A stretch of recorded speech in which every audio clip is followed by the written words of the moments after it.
This week's video is brought to you by my upcoming manga, Amaranth Angels. In a future where humanity is expanding into space, Sai Nishizawa is a starfighter pilot prodigy, flying alongside her big sister and a close friend.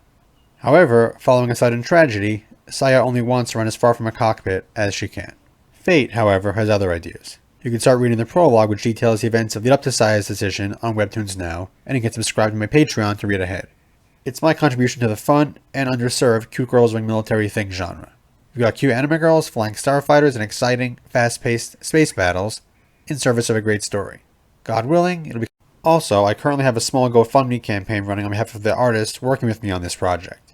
Philip has been great to work with, and I'd appreciate any support you could throw his way to help him repair the computer he uses for his work. Now, on to the video. As I've mentioned several times before, Und Panzer's production team put a great deal of thought into every detail of the show, from the characters to the tanks to the scenery. This also applies even to tiny little details in the background and quick, blinking you'll miss it moments throughout the series. So today, I'll point out and take a look at a bunch of little things that you may have missed while watching the show. Some of you might be aware of a few of these, though lots of other viewers may not be, and I'm sure you'll all encounter something new. These will be in no particular order, and while I don't anticipate much in the way of spoilers, I'll leave a little warning here just to be safe.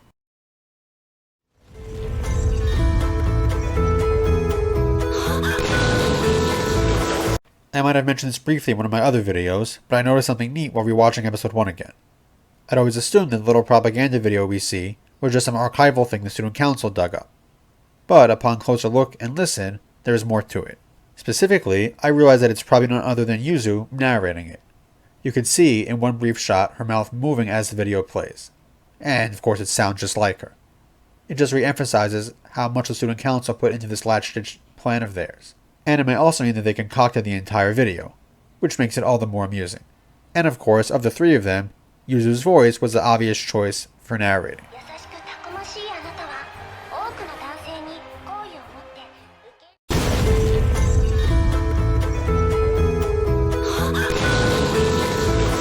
This next one is less a revelation about a specific piece of the story, and more just a funny little moment that goes by quickly enough it's easily missed. It takes place while Mio is finishing going over the plan during the Sanctorion exhibition match. During a brief cut to the student council in their tank, Momo remarks that it doesn't sound like a great plan. To which Yuzu, who is subtly pretty quick on the draw, reminds her that this was also her plan, and Momo's little glare here is just priceless. Yuzu is correct, of course, though Miho's plan does obviously have some more depth to it. That's it, it's a little cute character moment between friends.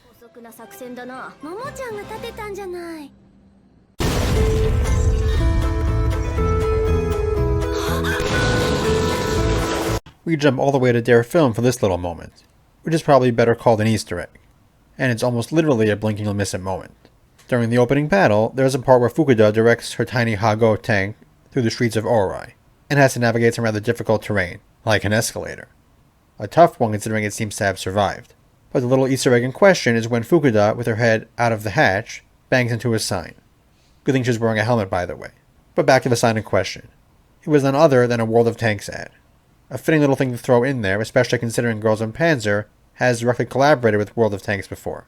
This might be one of the more well-known things I'll be mentioning here, but enough people might have missed it that I felt it was worth including.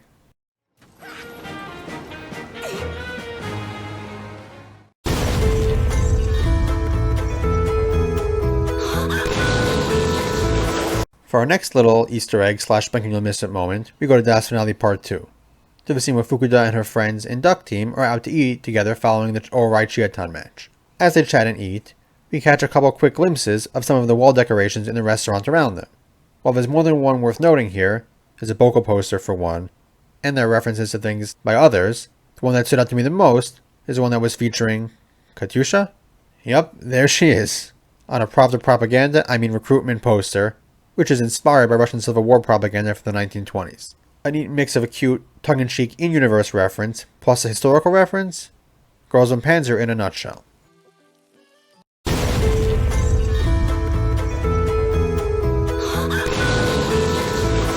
This next thing is more a comment on one of my favorite characters than anything else. Any of you noticed the large painting in the student council office?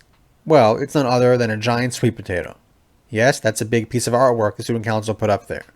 It probably shouldn't be much of a surprise, though, considering how much Anzu loves herself some sweet potatoes. Knowing her, this was her dictate. Never change, Anzu, never change. Well, unless you want to get a little taller one day. I think we'll allow that.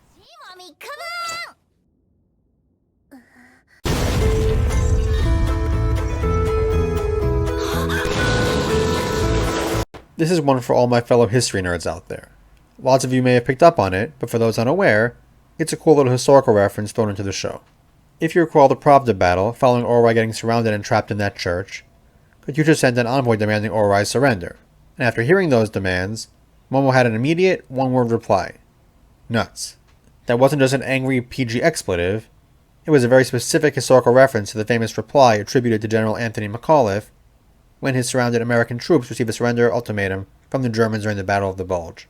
It became a legendary moment, and so it's not a surprise that Girls und Panzer paid homage to it at a relevant time in the show.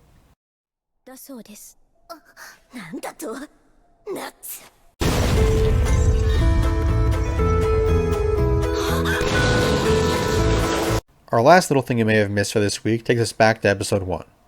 It's a real speak of the devil and he shall appear moment. So, Miho, Hana, and Sayori are just eating in the cafeteria after they decided not to do Senshiro. So they're just talking about pretty mundane things. Then they make the mistake of mentioning sweet potatoes. And as we mentioned earlier, who's the biggest sweet potato consumer on the ship? That's right, Anzu. And moments later, Miho finds herself summoned to Anzu's office. Speak of the sweet potato queen and she shall appear, or at least summon you to her. So be careful what you say.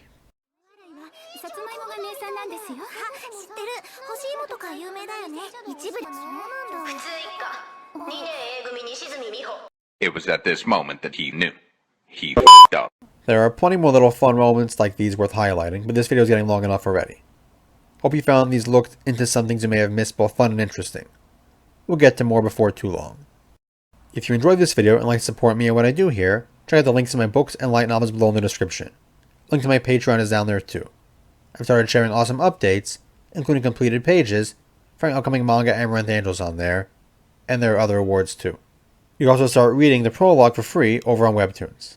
Additionally, I've got some cool merch over on TeePublic.